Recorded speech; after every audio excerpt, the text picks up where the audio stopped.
կարդալ գրքում կյանքով վարվող աստղի և անհայտի խորհուրդներում կերտել չամփան նետկեցիքի։ Գաղտնիքների սանձը արծաթ դնել հաստատ ջերմ ձեռքերով և հավատքից վշտով ռադատ քշել քոդին մտրակելով։ Ամեն մի վայրկյան մի գնացք է անցնում, հայտնի և անհայտ հուշի վայրերում։ Ցուրում է ռավար ցոքեմետենան և նենք լուր կանգնած առջևը դրան, կատկոտող օրվա թրտի շուշուկով ասում ենք նրանց մնաք բարով։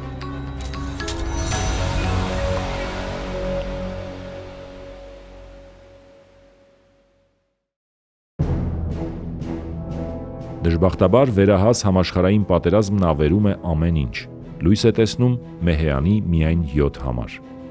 Եվ ամսագիրը դադարում է այլևս գոյություն ունենալուց։ Օգոստոսին Թուրքիան մտնում է պատերազմի մեջ և խիստ օրենք է հրատարակում, որևէ մեկը տեղաշարժվելու իրավունք չունի։ Եվ բոլորը հասկանում են, որ հայերի համար սկսվում են ծանր ողբերգական ուղղակի սահմռկեցուցիչ ժամանակներ։ Կոստանձ Զարյանը ժամանակին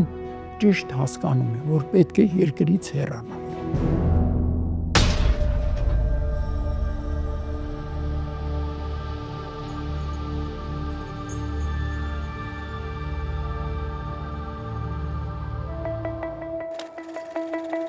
Կոստանձ Զարյանը 1912 թվականի դեկտեմբերի 5-ին ամուսնացել էր թագուհի Ռաշել Շահնազարի հետ։ 1914-ին նրանք արդեն ունեին 2 զավակ։ Հիմա անհրաժեշտ էր փրկել ընտանիքը, ինչն այլևս թվում էր անհնարին։ Թուրքիայի բոլոր բնակիչներին արգելվում է հեռանալ երկրից, բայց ինչ-որ մի հրաշքով կամ թե անհավատալի պատահականությամբ պարսկահպատակի անձնագիր ունեցող Կոստանձ Զարյանին հաջողվում է փրկվել ֆիզիկական ոչնչացումից։ Փոքրիկ երեխաները հետն են, ուղղակի իրերով, իրեղեններով գնում են Կայրան։ Դիպլոմատիկական, դիվանագիտական գնացք է մեկնում Բուլղարիա։ Եվ Կոստանձ Զարյանը ջանում է այդ պարսկահպատակի անձնագրով անցնել։ Ոստիկանները անդրդվելի են, աղմուկ, աղաղակ, լաց, կոց, գալիս է մի պաշտոնյա։ Կոստանձ Զարյանը երկար բացատրում է եւ այլն, պնդում է, դեսպան է ուզում Պարսկաստանի։ Ոստիկանապետը կամ բարձր պաշտոնյան ի վերջո կամահրանքով, զզվանքով ասում են նետեք իրեն թող գնա։ Եվ հրաշքով հայտնվում է այդ գնացքում։ Բուլղարիայում Կոստանձ Զարյանը հանգրվան է գտնում Սոֆիային մերձակա Կրասնոյե Սելո գյուղում։ Այստեղ Զարյանը մնում է 6 ամիս։ Եվ 6 ամսում այստեղ ավարտում է 1915 թվականն է, ավարտում է իր նշանավոր երգը, 3 երգեր ասելու համար վիշտը երկրի և վիշտը երկնքի, 3 պոեմից բաղկացած մի միասնական գործ, դրամատիկական մեծադիր, մեծաչափ, մեծածավալ պոեմ, որը շատ բան կփոխի գրողի կյանքում։ Կոստանձ Զարյանը ընտանիքով մեկնում է Սալոնիկ, ապա Բարի, հետո Նեապոլ և ի վերջո հաստատվում է Հռոմում։ Բուլղարիայից Կոստանձ Զարյանը մեծ դժվարություններով հասնում է Իտալիա։ Այստեղ սկսում է նրա կյանքի մի շատ հետաքրքրական, մի շատ արդյունավոր, մի շատ կարևոր շրջան։ Նա Հռոմ է հասնում, ինչպես ինքն է ասում, գրպանում ունենալով 3 երգեր պոեմի ձեռագիրը։ 1915 թվականին գիրքն արդեն ավարտված էր, և իտալական ամենահեղինակավոր ծավալուն հանդեսներից մեկը Լերոիկան Հայաստանին նվիրված առանձին համարում տպագրում է այն։ 1916 թվականի ապրիլին 8-10 միացյալ համարում ծավալում տպագրվում է 3 երգերը իտալերեն լեզվով, որ թարգմանել էր մեր ժողովրդի բարեկամներից մեկը Ջովաննի Ալեսանդրո Ռոսսոն։ Հրատարակությունը մեծ արձագանք է ունենում։ Հանդեսը պատկերազարդ էր, պոեմը նկարազարդել էին նշանավոր նկարիչներ Շարլ Դուդլեը, Էնրիկո Պրամպոլինին և Ամերիգո Բարտոլին։ Շատ բարձր կարծիքներ են հայտնվում։ Իտալիայի նշանավոր բանաստեղծներից մեկը Ադա Նեգրին գրում է, որ ոչ մի տող, ոչ մի բառ անկարելի է մոռանալ ձեր աննման պոեմից, որ դուք ընծայել եք մարդկությանը։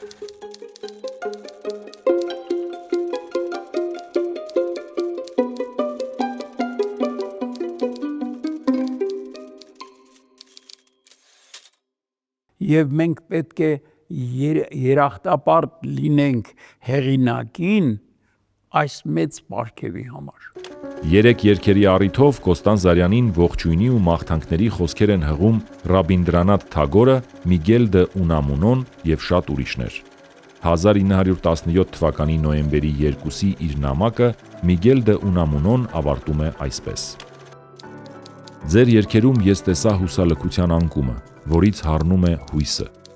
Դուք զգացել եք, որ գերագույն խաղաղությանը կարելի է հասնել տառապանքի միջոցով, և որ տառապանքն է հավերժական փառքի պայմանը, ցավը մաքրագործվելով է դառնում փառք։ Ես աղոթում եմ Հայաստանի և Իտալիայի ողջության համար և իմ ամենախորին համակրանքն եմ հայտնում ձեզ։ Բոլոնիայի համալսարանի պրոֆեսոր Ալֆրեդո Կոլետին գրում է, որ միայն Շելլին կարող էր հասնել այսքան նուրբ զգայականության և այդքան բացառիկ բանաստեղծության պոեզիայի։ Դժվար է պատկերացնել հայ երիտասարդ բանաստեղծին համեմատում են Անգլիայի մեծ բանաստեղծներից մեկի Պերսի Բիշի Շելլիի կողքին։ Il Popolo d'Italian, որի խմբագիրը Բենիտո Մուսոլինին էր, գրում է, որ վերջին տարիներին լույս տեսած գրքերից 3 երգերը ամենաարժեքավորն է։ Մի ազգ, որ այդպիսի բանաստեղծներ ունի, արժանի է իր ճակատագրի տերը դառնալուն։ Իտալիայի լավագույն հրատարակչություններից մեկը Ջինո Կարաբան այս պոեմը հրատարակում է Իտալիայի և աշխարհի գրողներ մատենաշարով։ Պոեմի բարձր գնահատություն զարմանալի է, որ օտար հեղինակները այս ստեղծագործության մեջ տեսնում են ոչ միայն գրող, բանաստեղծ Կոստանձ Զարյանի ներաշխարհի հարստությունը, մեծությունը և գեղեցկությունը, այլև պոեմի բովանդակած խորքը,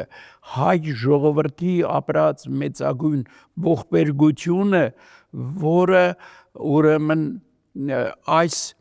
պոեմում դրսևորվել է այլաբանական ձևով, այլասացությամբ, ինչպես բնորոշ է սիմվոլիստական, խորհրդապաշտական գրականությանը։ Կոստանձ Զարյանը Իտալիայում դառնում է ճանաչված անուն մամուլի էջերում, գրական ու հանրային շրջանակներում։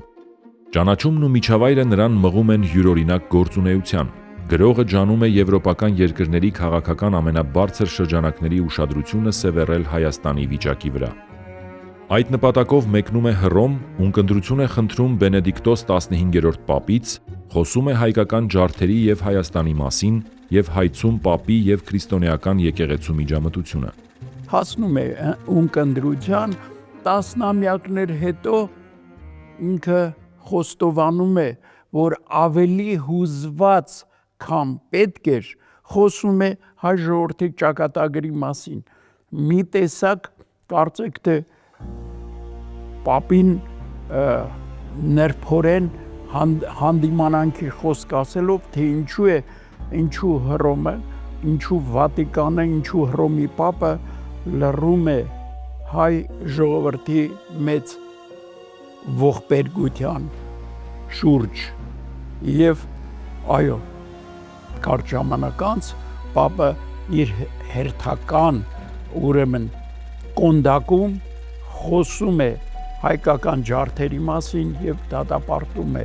մարդկության դեմ կատարված մեծագույն այս հանցանքներից մեկը։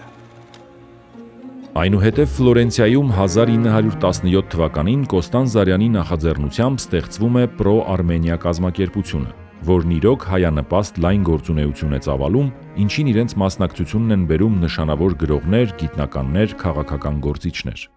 Ինքը Կոստանձ Զարյանը տարբեր դահլիճների առջև հանդես է գալիս Հայաստանին, հայ արվեստին, հայ ժողովրդին եւ հայկական կոտորածներին նվիրված հրապարակային դասախոսություններով, որոնք լայն արձագանք են գտնում մամուլում։ Ուրեմն Կոստանձ Զարյանը հայանպաստ, ինչպես ասում են, գործունեություն է ծավալում, ուրիշ ելք չի տեսնում։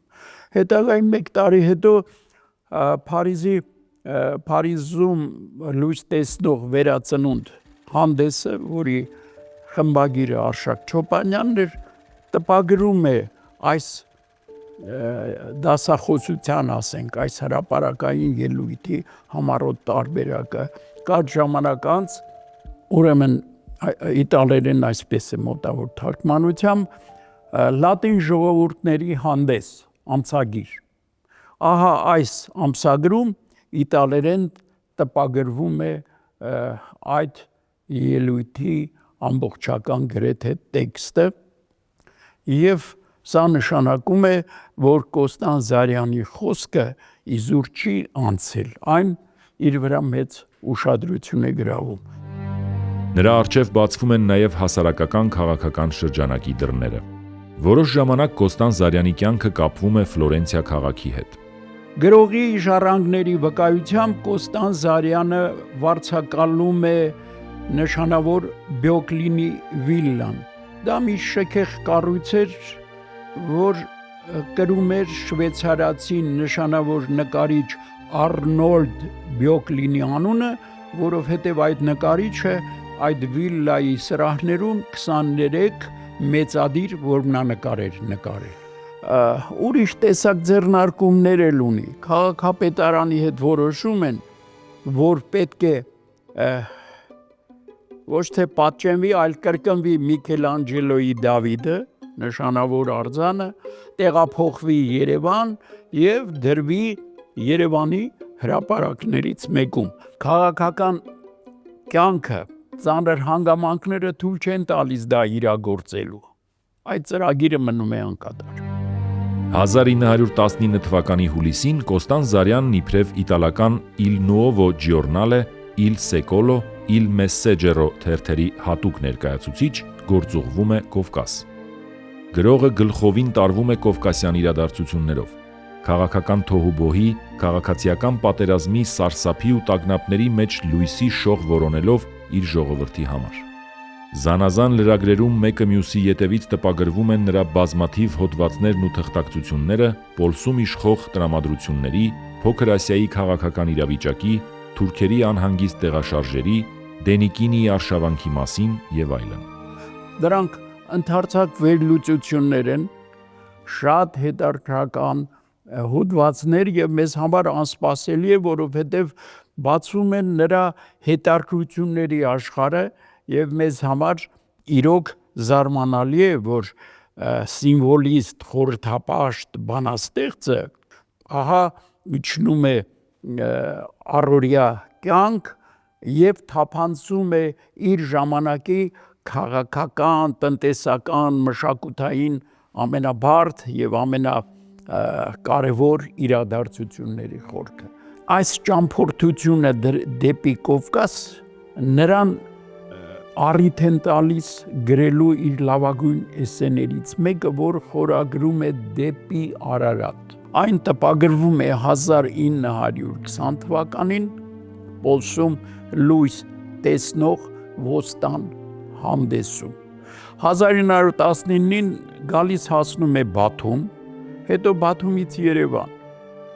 3 օր լինում է Երևանում։ Սա նրա առաջին հանդիպումն է իր հայրենիքի։